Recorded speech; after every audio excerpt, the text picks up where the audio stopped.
This one is a pretty big one. An entire scene was cut out between the episodic and Blu-ray releases. I can't show it here due to copyright issues, but clips of it are going to be in the background during all of this.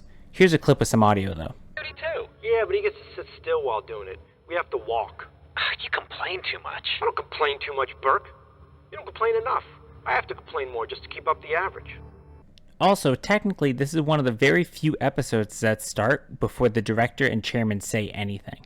The music has changed once again. Here is a quick comparison. Dear Chairman, I understand your concern that increased activity would bring increased risk. Dear Chairman, I understand your concern that increased activity would bring increased risk.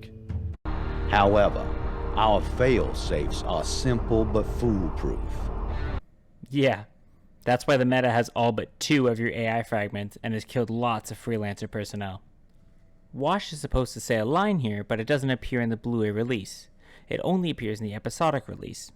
I mainly think this was an oversight, just like we saw back in episode 5 with Church and Caboose. Property. The meta must be here. Yeah, because, look, there's our cycle. The meta must be here. Yeah, because... Do you think the meta crashed into something, or is trying to hide the mongoose? There's a pallet on top of it, so I'm not sure. I'm going to advance along that wall. You two take Delta, move up along the other side. Okay. Don't use the radio unless it's absolutely necessary. Okay. And don't make a move until I do. Okay. And no screw-ups this time. Okay. Technically, the only screw-up last time was Caboose throwing a grenade at the wall. Church didn't do anything wrong, and the only reason the meta was able to escape was because of his time distortion unit. So don't act like there was a ton of screw-ups. No. Statistically speaking, a freelancer would be much better trained to use I said no. Now get going. Psst. Hey, Delta. Yes. How many... You can see the dead bodies of the Reds we saw in the exclusive scene right here. I believe Agent Washington is uncomfortable discussing our program in any fashion. He was one of the many failures during the implantation process. Agent South Dakota and her brother North were merely another kind of experiment. What would happen if one agent received an AI unit and the other did not? Agent Carolina was implanted with 2 AIs at one time. 2 of them? That would drive me nuts. Indeed. She only functioned for a short time, and not very well while she did.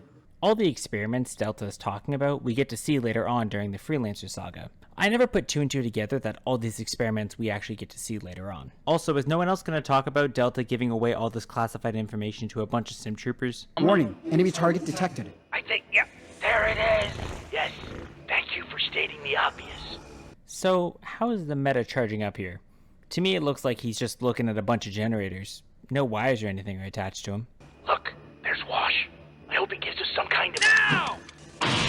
Signal. An audio clip of a frag grenade is played, but Washington throws a sticky grenade, then the explosion we see is from a spike grenade. This episode just couldn't decide what grenade to use, so they said, fuck it, we'll use all 3. During this fight scene, you can see Meta's armor detail, or the little arm and leg color detail, has changed color. Prior to this episode, the armor detail was always blue, because he changed to the blue team back in episode 3. However, now that he has changed to red, the armor detail is now red.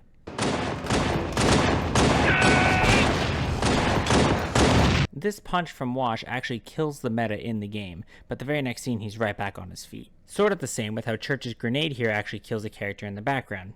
You can hear the audio cue after the grenade explodes. Don't just stand there! After it!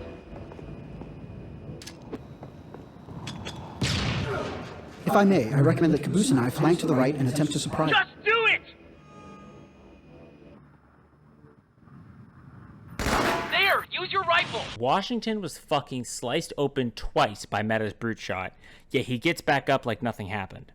He must have had some extra protective plot armor before going into this battle. I got it! Yes! Did you see that? What a shot! I'm awesome! What is up with Church here? It looks like he's talking while on a waterbed. He's bouncing all over the place when Wash jumps over the barrier. Yes! Did you see that? What a shot! I'm awesome! It only counts if you call it! Oh, bullshit, dude! I like to think this line shows how goofy Wash can be sometimes. His inner red and blue personality is showing here for a little bit. Hey, do you hear something? No? Wait, yeah. What is that? Music? What? Oh.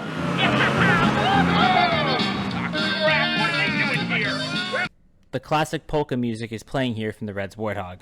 It's basically their... No, it is their theme song at this point. Crap, what are they doing here? Griff asks what the Blues are doing here. Crap, what are they doing here? But, like, wasn't the whole reason the Reds came along was to stop the Blues?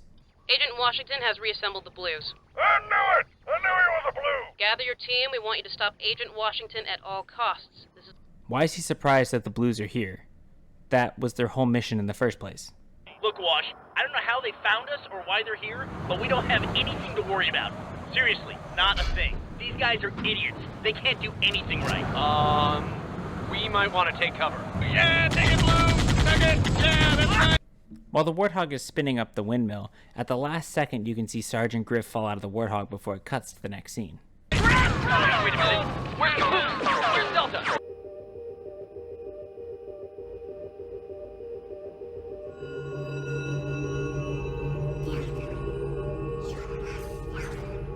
Welcome back.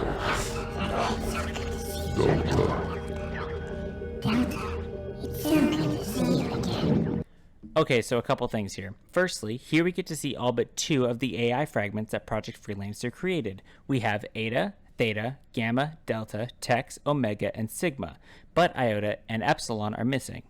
We know why Epsilon is missing, as he has not been found yet, but that doesn't explain Iota. Maybe they just weren't planning on that AI being a thing this early into the season, but they are still missing nonetheless. Nice to see that their appearance stays pretty consistent between now and the Freelancer saga. Secondly, all the voices are done by Bernie Burns, the voice of the Alpha, and later Epsilon. This is supposed to hint that Church is the Alpha, much earlier into the season. However, in my opinion, it's too distorted and the pitches changed too drastically to be able to tell very well. And finally, this is where we get confirmation that Tex was an AI, with her being here as one of the AIs to greet Delta. And that's all I can really say about the episode. You get everything you could want in an episode. You get some exposition, a fight scene, and the Reds come back. However, it's disappointing that Delta gets captured. Obviously, though, that's needed for the story to progress. Anyways, guys, thank you so much for watching. I appreciate it so much. If you guys liked it, feel free to leave a like and comment down below anything that I missed or anything that you want to add to the episode. Don't forget to subscribe and ring the notification bell so you can keep up to date on everything that I post from now until the future. And I may have something special to announce later on through the week, so be sure to stay tuned for that. Thank you so much for watching, and I'll talk to you all later.